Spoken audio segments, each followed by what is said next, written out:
the Satan's Angels group. Painting a star. He got a total of 4 MiGs officially over there. The myth is 7. I did ask him before he passed away, I said, all right, Daddy, you can tell me, did you get number 5? And he just looked at me and said, honey, I didn't want to be sent home. And raised his eyes. Well, I have heard 3 years ago, one of the guys who actually witnessed number 5 going down. They just never reported it and never confirmed it. He didn't want it. He didn't want to be sent home away from his guys because they always made such a fuss over people that got 5. So here's Scat 27 in her battle glory.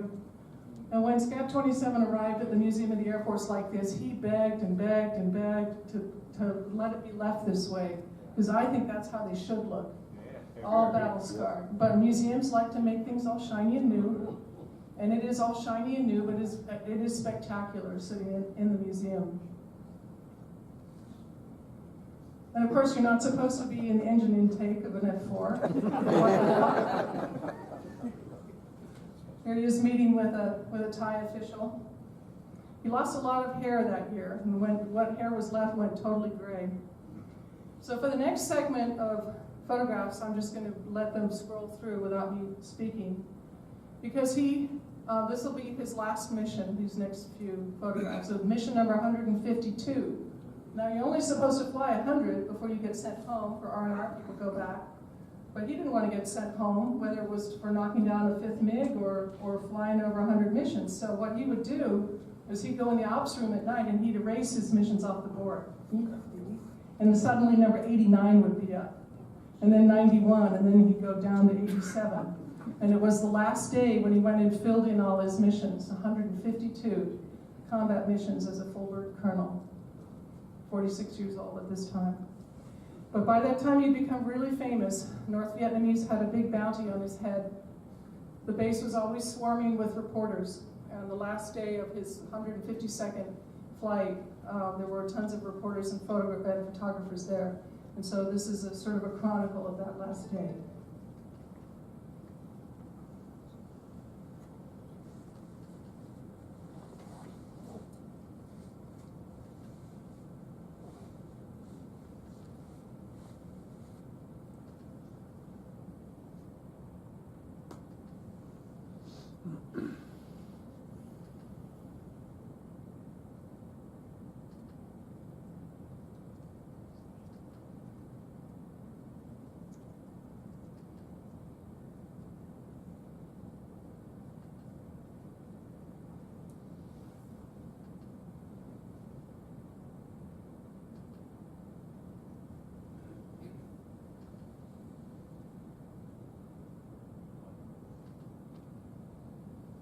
And that's the iconic photo of him with his mustache after his last mission.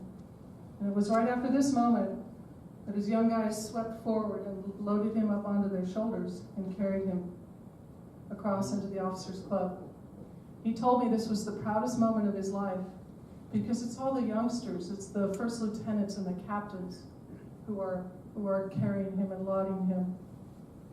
And he said to me, he said, I'm hoping that no one could see tears streaming down my face. Well, I know for a fact, especially Bill Kirk, who's right behind the E on that side, that they were all crying. If not then, later in the O Club. Well, there ensued a huge party. And this is the Robin Olds finger, who's about to tell a joke. This is not the scolding finger, it's the joking finger. So shortly thereafter, he said goodbye to everyone and flew home. We had that meeting at Andrews Air Force Base. And then the staff car took us home and dropped him at the White House for a meeting with LBJ. And LBJ said, so, Colonel, tell me how you think it's going over there. And my dad said, sir, with all respect to you as my commander-in-chief, get us the hell out of this goddamn war. And Johnson said, well, son, how do you expect me to do that? And Robin said, it's simple, just win it. We can win it. We could win it in 2 weeks. Let us win it. No, can't do that. Can't do that. So the war dragged on. This was 1967, dragged on for another, 7 years, right? 75? Terrible. My dad just shook his head. He said, we never should have been there. We went over, we did our job. We did the best job we could, and we could have won it. Can you imagine the frustration they all had when they weren't allowed to win it? And to this day, Vietnam is just so, it's not the war we're proud of, that's for sure. We're just proud of the men who served there. It's another shot. So the very next day after this meeting, this cartoon appeared in national papers. And President Johnson holding his fainting press aide, the official Vietnam line, and Robin Olds saying, it's simple, the way to end the war is just win it. And here he is debriefing the chiefs of staff. It was at this meeting that General McConnell came up to him and stuck his finger under his nose and said, take it off. And Daddy had to, because he was going to go be the Commandant of cadets at the Air Force Academy. And you, young man, you're going to be a great cadet. I already know that. So he showed up the next day at the Air Force Academy to find that the cadets had painted 4 stars on his desk chair, knowing he was going to have to fly that desk for the next 4 years. But when he showed up in Mitchell Hall, which is the big dining hall there, they can feed 4,000 cadets at the same time. When he showed up for lunch that day, every single cadet in there had a fake mustache on. And to this day, they wear fake mustaches. And whenever I go visit, even all the girls have fake mustaches. It's great. And once again, he wanted the youngsters to know, I'm not going to ask you to do anything I won't do. I'm with you. So he'd go out to Jack's Valley and work out with them and run in combat boots with a full pack. And he's like 46 here, and do everything he could to show them that he was going to be there with them. And so they better excel. Well, he had to get his star finally. So he became a brigadier general. This is the day he received his star, and they also pinned a bunch of medals on him, like the Air Force Cross, for his time in Vietnam. And he was at the academy for just under 4 years, and desperately wanted to go back to Vietnam. Tried to go back and fly and be a commander, but they said, no, we do have a job for you. You're going to be Inspector General of the Air Force. Sent him down to Norton Air Force Base, and he spent 2 years as Inspector General, flying all over the world to look at bases, assess the safety, the readiness, write reports. Oh man, I have some of those reports that finally got declassified, all the redacted, blacked out sections, and I just imagine it's my father swearing at whoever was in there. And right at the end of that time, it was 1973, the war was still going strong, and he hemmed and hawed, he pounded on desks, he did everything, he ripped his stars off, he actually gave away his stars, gave away his wheel hat of this time, and it was given back to me last year. I had no idea this guy was at the retirement ceremony. He said, your dad just handed this hat to me and said, I don't need it anymore. But during his time as Inspector General, he also went back to Vietnam, and they got him back up in an F-4 a couple of times to see if he could get that number 5 again. He retired to Steamboat Springs, Colorado, which he had grown to love while we were at the academy, and hightailed it up into the mountains.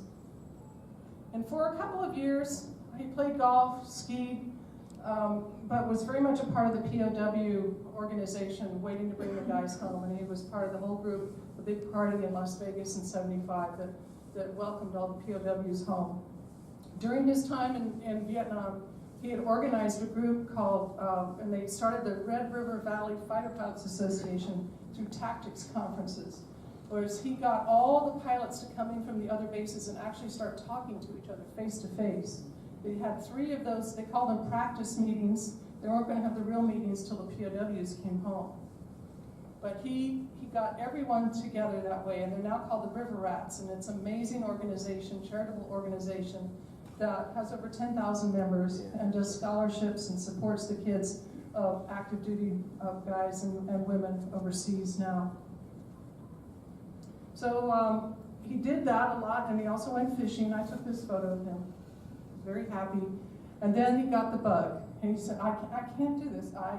First thing that happened is they tried to get him on the Steamboat Springs City Council, to elect him to the town council. And so he went to a meeting to try it out. And I think halfway through the meeting, so Steamboat people have told me, he stood up and slammed his hand on the desk and said, this is total bullshit. he never would have been a politician, that's for sure. He didn't want to be. He didn't go on the city council. Can you imagine? Oh. But still, he started traveling all over the world again. He wanted to be with the guys, especially the youngsters. And he went from base to base to base, to NATO graduation, to dining in, to base, to making speeches everywhere. And everywhere he went, he connected with the young pilots to inspire them and motivate them. He got sneaked into a couple of great flights. He's 75 years old here, getting his F-16 flight. Love that photo. Went to American Fighter Aces reunions, went to Warbird reunions, gathering of Eagles, gathering of Mustangs. Here's a great gathering of Aces. Look at this group. Tex Hill, Joe Fobbs, Robin Olds, Gabby Gabreski, and Bob Hoover. Bob is still with us, and the gentleman on the right, Skip Lehman, is the organizer for many of these get-togethers. Skip and I are good friends, and I see Bob everywhere. It's amazing he's still with us. He's about as big around as a stick. But in Reno, just last year, they'll wheel Bob Hoover out in a cart, a golf cart, and hand him a microphone before the start of the unlimited gold racing. He'll say, "Gentlemen, start your engines." And the engines start, and off they go on Bob Hoover's command. I love this photograph. And this is when we put Scat 27 in the Museum of the Air Force. That was a 3-day party. It was in conjunction with the Dayton Air Show that was going on at that time. This is a great party. And I think during that weekend, of course, he loved fighter pilot songs. Here he is leading fighter pilot songs. Bob Hoover again. And you can imagine the language I grew up with, the songs I learned. And unfortunately, to this day, I often am asked to, and I will happily lead the Balls of O'Leary. One of the great things that happened in the 90s is he got contacted by a guy who had found Scat 7 in pieces, in crates, traced the serial number and the tail number, found out it had been flown by Robin, and contacted him and said, "How'd you like to fly your Mustang again?" Of course. He said, "Well, you have to get your private pilot's license to do that." I said, "I don't need a damn private pilot's license." No, you have to get one. So he did. He got his private pilot's license in Steamboat Springs. I was living in California raising my kid at the time. I didn't know much about it until 2 years ago at a book signing. Some guy came up to me and he said, I was your dad's pilot instructor for his private pilot's license. I passed him in 2 weeks, by the way. And I had to throw away a pair of pants.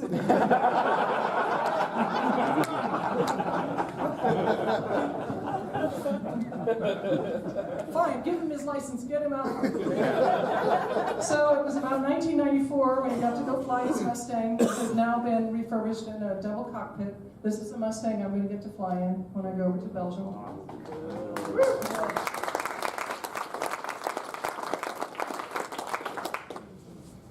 So, and I've heard we're being accompanied by a squadron from RAF Squadron 1, a bunch of fighters that are going to fly beside us as they're flying me into this event. Oh my gosh. So here he is. Look at that happy boy. That's a happy boy. He told me, he said, "Honey, you remember how I was fiddling down below the cockpit?" He said, "I kept trying to steal that damn clock, and I couldn't get it out." Well, John Lane ended up taking it out and giving it to him. So we have the clock from there. I actually have the serial plate from Scat 7 that I'm going to take over to Belgium and present. So we went to the Reno air races a lot. There's Miss America on the unlimited class Mustang on the right and an F4 pulled up on the left. In 2001, he was indoctrinated into the National Aviation Hall of Fame, another great big party, three-day party in Dayton. And he kept traveling all over the world. This is a scene of him over back at Kunsan in the late 90s, or maybe early 2000s, looking at an exercise that the kids are doing. You'd be so proud of them right now. And when I went back over in April, they have a whole Robin Olds room in the club, and it's got the tail of one of his F4s in there. It's loaded with tons of memorabilia. Even his socks are framed. I walked in, I thought, what is this? What is this? There they are, right here. You can see the top of these two socks. And apparently, my dad had told me the story, and I didn't think about it. Those are the socks that Chappie James who was a neat freak, was cleaning out the desk one day, and I guess my dad had taken off the socks under his desk and thrown them under the desk, and Chappie picked them up, threw them out in the garbage can. And Robin said, "Where are my goddamn socks?" And he made Chappie go out into the dumpster to get the socks. And so they're framed with the whole story. It's pretty funny. But Kungsan is all about the wolf pack. All the rugs in the lodges, all the rugs in the buildings, wolf pack, wolf pack. We renamed a street Robin Olds Avenue. It was a phenomenal experience. So through his life, he stayed friends with his close buddies, like Tex Hill right here, lifelong friends. We've traveled all over the country. Here he is with my daughter, his only grandchild, Jenny, who's a costume designer in Hollywood. She's 33 now. She'll be going to Belgium with me. He signed autographs of so many different pieces of art that were done in his honor. He signed lithographs very graciously, all the time, all over the world, hundreds at a time, so the galleries could sell them. When I moved back to Colorado, after living in Fox Island from 2000 to 2003, I moved back to be near my dad, and this is 4th of July in 2004, and that's J.B. Stone, his wingman, who lives in Colorado and Texas, on my right. This photograph is my sister on the left, and this was 4th of July, 2006. This was 2 months before he was diagnosed with congestive heart failure. Whereupon I quit my job in Vail and moved up to Steamboat with him and lived with him his last 6 months. Took care of him. I was his only caregiver. Didn't need hospice till the last day. And it was amazing because people came from all over the world. They called, they emailed, they sent letters and cards. They were constantly trying to schedule themselves to come in. And I would schedule 1 or 2 people a week to come visit with him. It was such an emotional, wonderful time. And during the few months that I could still get him out of the house with his oxygen tank, we made it our mission to go around Steamboat and find the best Bloody Mary we could at all the bars. It was great. When he couldn't, in his last month, he could no longer go down the long steps of his front entrance, and so the pilots came to us. It was really something when you can imagine a bunch of active duty F-16 pilots sitting around his bedside in his room, and they're just all laughing hysterically. He was telling jokes right up until the moment he fell asleep. He passed away 8 hours after his last nap he took, just very peacefully, surrounded by all of us, on June the 14th, 2007. And I organized a really huge funeral at the Air Force Academy, made this urn from bits and pieces that I found in his house, glued a whole bunch of stuff together. 75% of his ashes are at the Air Force Academy. His headstone says, "Dancing the skies on laughter-silvered wings." And to this day, people will go by, throw a nickel on the grass, say the fighter pilot's ass, leave bottles, take a toast from the bottles that are there, make sure there's always a full bottle or 3 or 4 that people can toast from. People send me photographs all year round. Even in the snow, you can find his grave because it's the bottles that are sticking out. And during that funeral, we had an amazing flyover. We had Mustangs, we had a MiG, we had the Colorado National Guard, we had 4 F-4s. And the leader of the F-4s called me the day before. He said, "I'm going to be number 1. I'm going to pull up and honor your dad." And so this was the actual flight over the cemetery. And as number 1 pulled up, the guy behind me gasped and said, "Lead is gone. Lead is gone." And E.T. Murphy flew up and flew up and flew up, and he literally disappeared right in the sun. He just went straight up vertically, disappeared. Well, in February of 2008, I had started writing the book in January. And a bunch of pilots said, "We're going to come to Steamboat and we want to have a ceremony with your dad's ashes." I had kept back about a fistful size. And in our annual get-together, and I was just there 2 weeks ago, of fighter pilot skiers, we skied down to a point overlooking his beloved Yampa Valley, and I dumped the last bit of his ashes over the edge. and everyone threw nickels. And when I turned around and looked uphill, there were 80 fighter pilots in their ski clothes standing like this. Immediately burst into song. We drank everything we'd hidden in our ski pockets.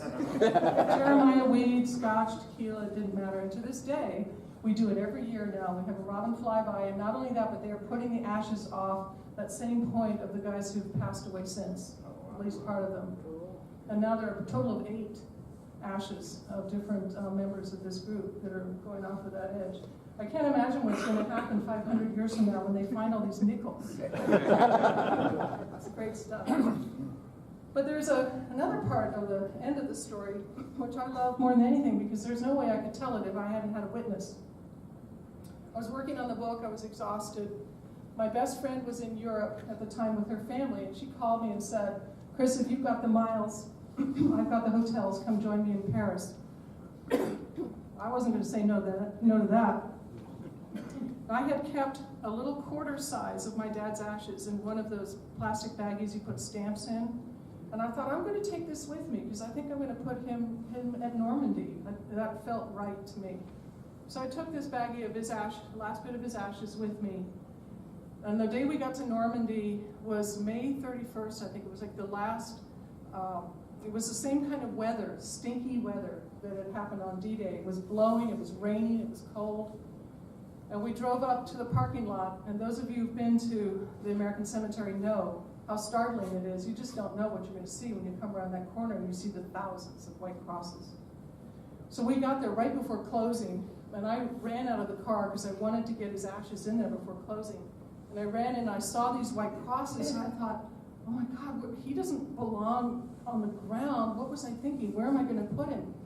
And I saw these trees along the cliffside, the beaches down below, the cliff, the trees, the pathway, and then all the crosses. And I decided to symbolize him flying on D-Day that I would put the last bit up in one of the trees. So I found a tree I could climb up into, got up about, 6 feet above the ground, and there was a branch, the trunk and the branch, there was a deep hole where the branch met the trunk. And I was climbing, I was hanging on with everything I had, and I emptied the last little bit of his ashes in that nook of that tree. I climbed down. The moment my feet hit the ground, pouring rain and wind, I had no idea that the American Cemetery plays our national anthem at the close of every day with their carillon bells. So my feet hit the ground, and all of a sudden, da, da, da, da, da, da, and I was standing there in shock. It still gives me chills when I think about it. And this golf cart pulled up with a Frenchman, groundskeeper, covered with plastic from the rain, and he got out and he said in his broken English, "Madame, do you have a relative here?" And in my broken French, I said, "No, mon père was an aviator on D-Day." This guy got down on his knees in the pouring rain and grabbed my hands and looked up at me and said, "Thank you, we never forget. We never forget." Oh my God. I made it out to the parking lot, fell into my best friend's arms, wept like crazy. Well, we drank a lot of wine that night. You never need an excuse to drink a lot of wine in France, but that night was extra special. I was so stunned. The last part of our trip was to see Mont Saint-Michel, which I'd always wanted to see. And as you know, Mont Saint-Michel is out on an isthmus. You have to park out in the parking lot and walk across this isthmus to get to the Mont and into the city. And it was blowing like crazy. It wasn't rainy that day, but it was blowing west to east, like straight across the road, to the point where your hair was going everywhere. And as we were walking across, my shoelace came untied from my right foot. And I told my friend, I said, "Judy, hang on, I've got to tie my shoe." And so we stopped for a moment, and I put my foot up on the low stone wall along the roadway. And as I started to tie my shoe, I became aware out of the corner of my eye of this baggie coming out of my back pocket where I had stuffed it the day before. And my first thought was, no, because it still had the dusting, just a dusting inside. No, I wanted to take that home. And so I grabbed for it, and I missed it by an inch. But the moment I missed it, I knew why. As my friend Judy and I stood there, and we watched that baggie flying back over the beaches of Normandy in the wind, just like this, flying, until we watched it till it disappeared. And I knew right then that that was how my dad wanted to go. That's where he wanted to be, to signify the last bit of himself going back to where he belonged. So that's the story of Robin Olds.